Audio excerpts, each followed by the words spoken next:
Hello hi friends. இப்போ பார்த்தீங்கன்னா கடலை இன்றைக்கி ஈவினிங் ஸ்நாக்ஸ் என்னென்னு பார்த்தீங்கன்னா டீயோடு சேர்த்து இந்த கடலை தான் நாங்கள் சாப்பிட போகிறோம்.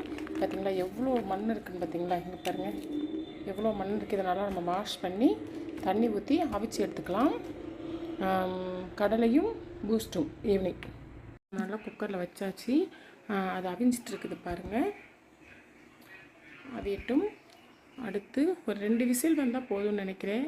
2-3 விசில் வந்தால் போதும். இது வந்து பார்த்திங்கன்னா இந்த குக்கர் பார்த்திங்கன்னா எங்கள் வீட்டுக்கார் வேலைக்கு சேர்ந்த புதுசில் எடுத்த குக்கர். கிட்டத்தட்ட 20 வருஷத்துக்கு மேலே, 20-25 வருஷத்துக்கு மேலே ஆயிடுச்சு. 30 வருஷம் ஆயிடுச்சு, 30-35 வருஷம் ஆயிடுச்சு. இன்னுமே வந்து நாங்கள் வச்சு யூஸ் பண்ணிகிட்ருக்கோம். என்ன எதுன்னு பார்த்திங்கன்னா ப்ரெஸ்டீஜ். நல்லா வந்து என்ன சொல்கிறது, நல்லா உழைக்குது, பரவாயில்ல, நல்லாவே இந்த குக்கர் உழைச்சிட்ருக்குது. 35 வருஷம் ஆச்சு இந்த குக்கர் எடுத்து.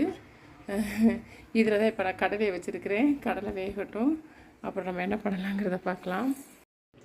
ஃப்ரெண்ட்ஸ், இப்போ ஆவி பறக்க நம்மளுக்கு பாருங்கள் அழகாக புகையோட நல்லா இப்போ தான் குக்கரில் வந்து இறக்கியிருக்கிறேன். வேர்க்கடலை ரெடி ஆகிடுச்சு. இப்போ வந்து நம்மளுக்கு பார்த்திங்கன்னா பூஸ்ட்டுமே ரெடி ஆகிடுச்சு. வாங்க அவங்களுக்கு கொண்டு போய் கொடுக்க. Hello hi friends. இன்றைக்கி எங்கள் வீட்டில் ஈவினிங் ஸ்நாக்ஸ் என்னன்னு பார்த்தீங்கன்னா அவிச்ச வேர்க்கடலை. பார்த்தீங்களா, அவிச்ச வேர்க்கடலை, ப்ரெட்டு, பூஸ்ட்டு. எப்படி இருக்குன்னு பார்க்கலாமா? பூஸ்ட் குடிச்சிட்டு சூப்பர்.